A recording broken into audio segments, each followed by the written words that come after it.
Hello student, अभी तक हमने इस चैप्टर में पढ़ा है रिक्रूटमेंट और इसके रिक्रूटमेंट के प्रोसेसेस पढ़े हैं, एक्सटर्नल रिक्रूटमेंट और इंटरनल रिक्रूटमेंट। उसके बाद हमने क्या पढ़ा है, सिलेक्शन पढ़ा है, व्हाट इज सिलेक्शन। अब हम बात करते हैं डिफरेंस की रिक्रूटमेंट के और सिलेक्शन के बीच में। लास्ट चैप्टर तक हमने रिक्रूटमेंट और सिलेक्शन के बारे में डीपली पढ़ लिया है। इसके बारे में करते हैं डिफरेंस के बारे में बात। First, recruitment is a process searching the prospective employee and stimulating to apply for job in organization। और सिलेक्शन क्या होती है? Selection involve the series of step by which candidate are screening for choosing the most suitable person for vacant post. ये इसके अंदर main difference है। Recruitment के अंदर हम जॉब निकालते हैं और सिलेक्शन के अंदर हम राइट कैंडिडेट को हायर करते हैं। Recruitment is calling large pool of candidate. Recruitment के अंदर लार्ज पूल मतलब बहुत ज़्यादा कैंडिडेट को हम फॉर्म फिल करने के लिए बुलाते हैं। और सिलेक्शन किसकी होती है? सूटेबल कैंडिडेट की। और recruitment is a positive process. It involve encouraging more and more employ to apply. ये भी वही बात है। Selection is negative process as it involve rejection of the unsuitable candidate. Recruitment positive process होगी और selection negative process, क्योंकि selection के अंदर क्या है, जो अनसूटेबल कैंडिडेट है उनको हम रिजेक्ट करेंगे और रिक्रूटमेंट के अंदर पॉजिटिव वे भरेंगे उनके अंदर फॉर्म फिल करने के लिए। Scope of recruitment is restricted to receipt of application, and scope of selection includes sorting of the application and final selection. The basic purpose of recruitment is to the basic purpose of selection process is to choose the right candidate to fill the various position in the organization। हम इसको selection बोलेंगे। अब बात करते हैं हम training and development. Training क्या होती है? Training and development play an important role in the effectiveness of organization and to the experience of people in work. Training has implication for productivity, health and safety at work and personal development. Taking is an organized procedure used to modify or develop knowledge, skill, and attitude to achieve performance in an activity or activity. According to Philip, training is the act of increasing knowledge and skill of an employee for doing a particular job.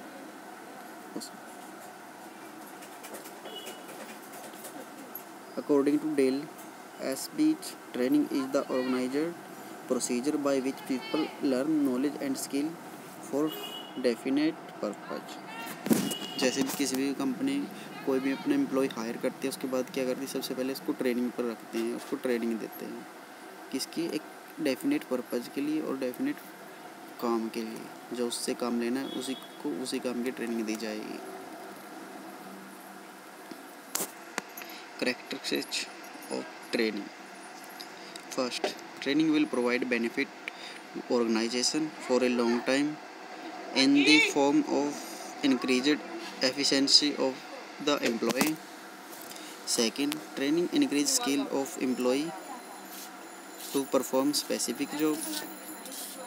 Third one, the training process that is much beneficial to employee as to the organization.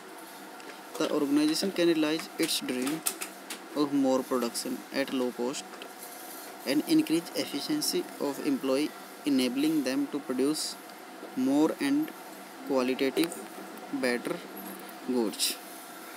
So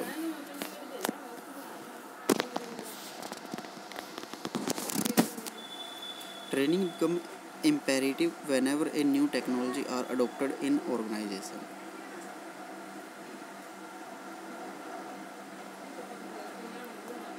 इसको हम इसके training के ये characteristic हो गए। अब difference क्या है ट्रेनिंग और डेवलपमेंट के अंदर। Training mean making people skillful in particular job. Development mean making employ skillful in all field. Training का मतलब क्या है पीपल को स्किलफुल बनाना एक जॉब के अंदर, और डेवलपमेंट के अंदर क्या है एम्प्लॉय को स्किलफुल बनाना ऑल फील्ड के अंदर। It's duration is low. Training की ड्यूरेशन बहुत ही कम होती है and development duration is long. Third, training is mostly required by superior supervisor and labourers. Development is needed more by managerial classes. Nature of training is to increase practical knowledge. Nature of development is to increase theoretical knowledge.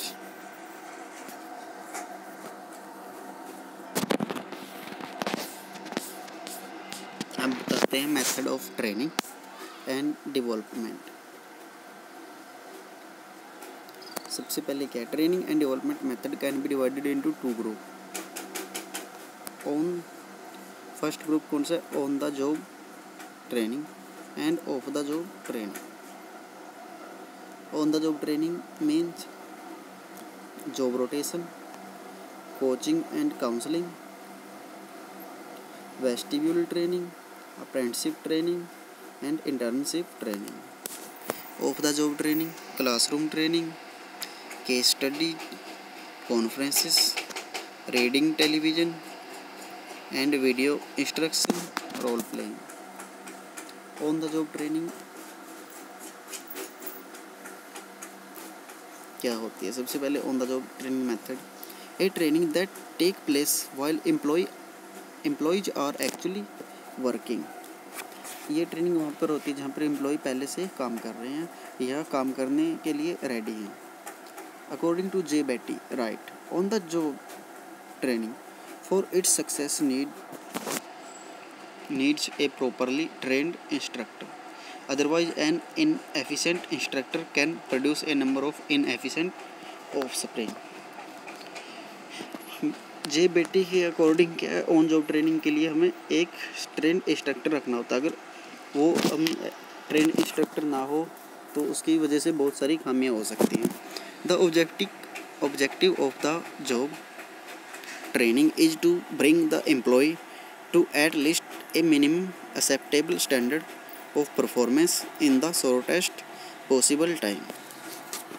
Objective क्या है उन job training का employ को minimum time के अंदर acceptable कराना उस environment के अंदर और उसको वो नॉलेज देना जिसका उससे काम लेना है। First job rotation. The objective of job rotation is the broadening of the background of trainee in the organization. It involves the transfer of trainee from one job to another and sometimes from one branch to another. It promotes creative thinking and provides rich experience to the candidate in a variety of matter. Job rotation का मतलब क्या है the job objective rotation is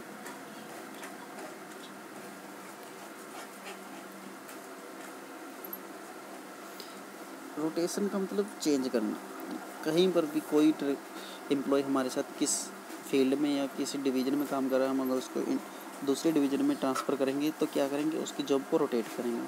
तो job rotate करेंगे तो उसको training भी देनी पड़ेगी तो उसको बोलते हैं जॉब रोटेशन ट्रेनिंग। अब आ गई coaching and counselling. In coaching the superior play an active role in training.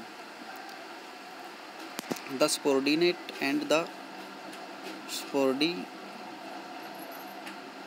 play a passive role in training in the superior. The superior may assign challenging task, give advice the subordinate to complete the assigned task. Third one, vestibule training. Under this method, separate training center is set up to impart training to new employee.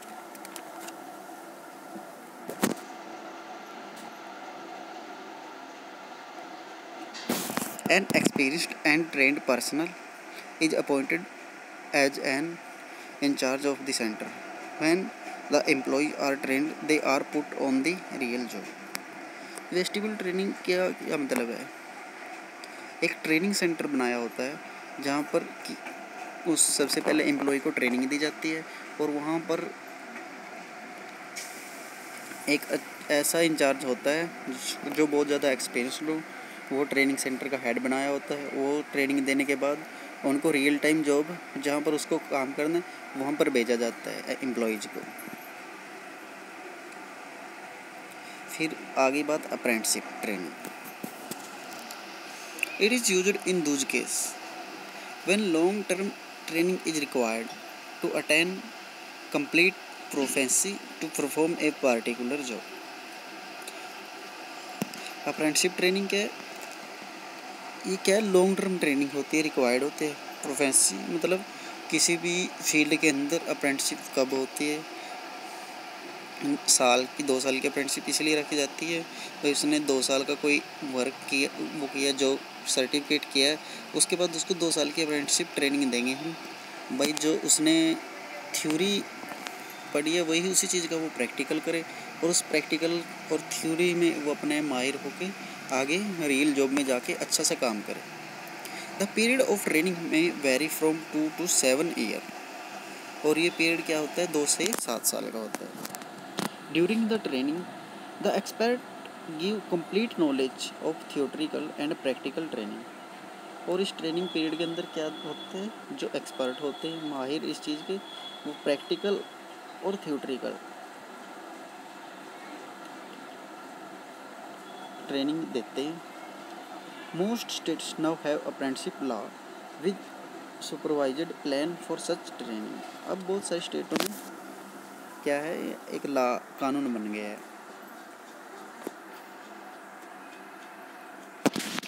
Next, internship training.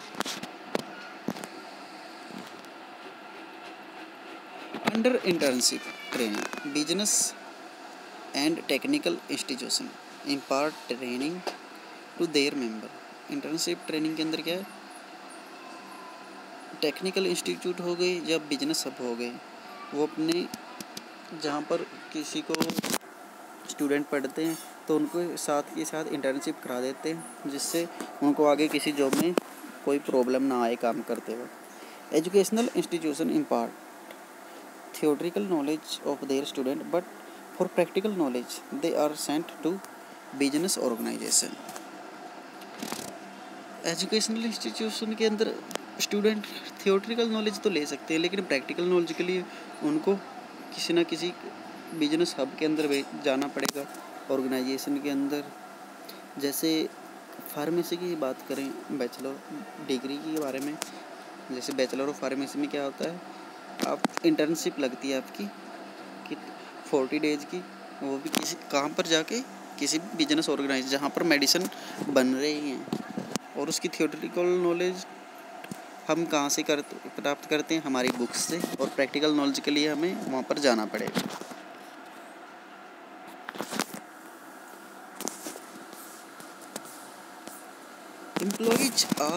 Employees already working in the business are sent to educational institution from time to time get the latest theoretical knowledge। और कई बार क्या होता है? Business educational institution के अंदर company की तरफ से भी एम्प्लॉयज़ को भेजा जाता है स्टूडेंट्स को नवी से नवी तकनीक के बारे में बताने के लिए, वो भी practical. Of the job training, अभी तक हमने पढ़ा है ऑन द जॉब ट्रेनिंग, अब आ गई of the job training. Off the job training मतलब क्या है? सबसे पहले क्लासरूम ट्रेनिंग है। ये जॉब के लिए ट्रेनिंग नहीं होती लेकिन ट्रेनिंग होती है। It includes lecture, discussion. Under this method, training can be given to a large group of trainee at a time. Senior and qualified expert can train the executive at time. An outside expert is invited to give a lecture or for debate. It generates interaction among different executives belonging to various departments and ranks. ये हो गई classroom training. इसके अंदर क्या होगा, lecture भी होगी, discussion भी होगी और ये बहुत सारे स्टूडेंट्स को बिठाकर एक सामने से लेक्चर दिया जाएगा या डिबेट कराई जाएगी, तो इसको बोलते हैं classroom training. Next, case studies. Case studies provide trainee with the chance to analyze the discuss real workplace issues. They develop analytic and problem-solving skill. This method increases the trainee power of observation, helping him to ask better questions and to look for a broader range of problems.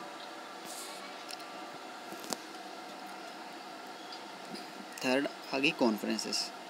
In the case of conferences, group discussion and meeting are held to discuss various issues and to provide solution to various problems.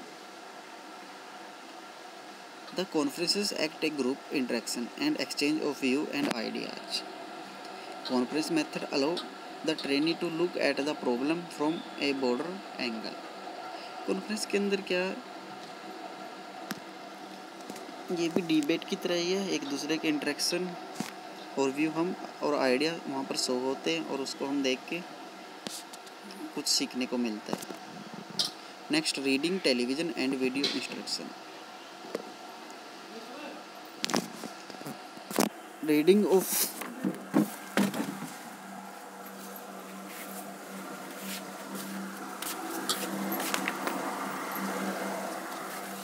Reading और relevant and current literature journal is one of the best method of development.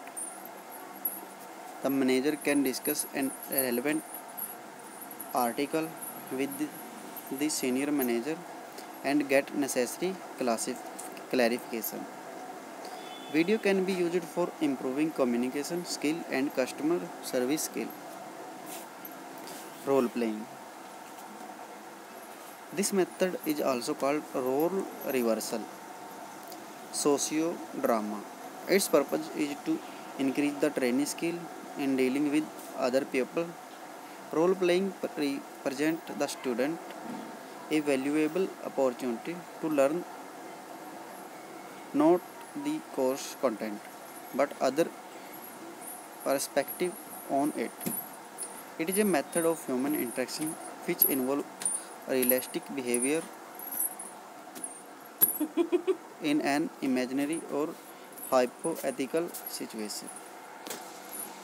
ये chapter हमारा ख़त्म हो गया है। यहाँ तक आपको अगर कुछ समझ में ना आया तो आप मैसेज और कमेंट करके पूछ सकते हो। Thank you, have a nice day.